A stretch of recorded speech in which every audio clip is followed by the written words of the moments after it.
आपल्याला उद्यमशीलता विकसित केली पाहिजे।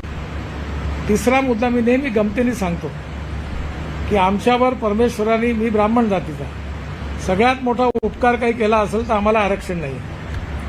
ते महाराष्ट्रात महत्व नाही या बामणाचं, पण उत्तर प्रदेश, बिहारमध्ये महत्व खूप आहे। तर मी ज्यावेळी तिकडे जातो ते सगळे लठ्ठीबाज आहे, दुबे, त्रिपाठी, मिश्रा, त्याचं राज्य पॉवरफुल आहे। जसं इकडे मराठा जातीचं महत्व आहे तसं उत्तर प्रदेश, बिहारमध्ये ब्राह्मणाचं महत्व आहे। तर ते मला सांगतात, तर त्यांना म्हणलं मी जातपात पाळत नाही। पण एक गोष्ट माझ्या लक्षात आली की कोणीही माणूस हा त्याची जात, पंथ, धर्म, भाषा आणि सेक्सने मोठा नाही आहे, हा त्याच्या गुणांनी मोठा आहे।